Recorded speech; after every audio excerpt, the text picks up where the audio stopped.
there's a sense of that's been my experiences with those places where I've done a Yeah. psychedelic or I've had an experience where it's, oh, like the ground starts to slip and then I can't grip onto anything. And that sense of, and then there's a kind of like some kind of threshold of where it feels like a death of some kind and a dissolving. And then this recognition that the whole time, the thing I'm expanding into was present the whole time somehow. Like, and there was some way I was standing in a relationship to it or identified that had it show itself as that which was horrifying.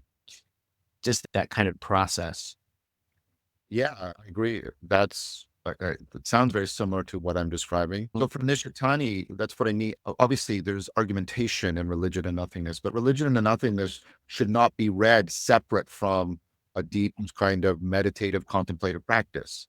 Just you shouldn't read the Tao Te Ching if you're not doing Tai Chi Chuan. You're just deeply not getting it in a really important sense. Yeah, that's interesting.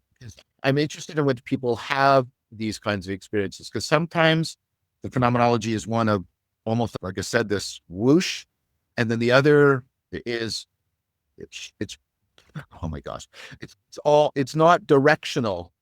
Sometimes the withdrawal feels that way, but sometimes it feels more like everything is almost holographically, everything is opening up. Almost like like how Plotinus describes the one, all the forms are reflecting and interpenetrating each other, but the one is what allows for all the opening up and interpenetration that is not actually in any one of the forms. And you get that, you Yes. get that too. That has actually become more common for me than just the withdrawal experience. Yeah. That sounds very familiar too. Yeah. Yeah.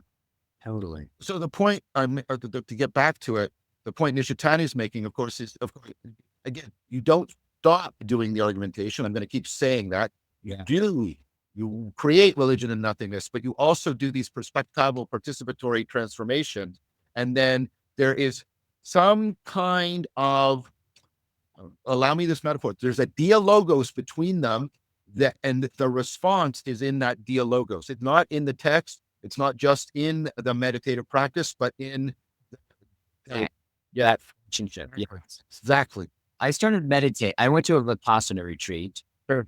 And then I think a few months after that is when I started reading Being in Time. And I remember that after reading Being Time and meditating a couple hours a day, back and forth, that it changed my meditation. Yeah. It was a kind of a sense in which, yeah, like if the reverse was also the case, I expect the meditation afforded you seeing things in Being in Time that you wouldn't have otherwise seen. That's what we've circled back around again about trying to get to the place of the philosopher rather than just gather their propositions.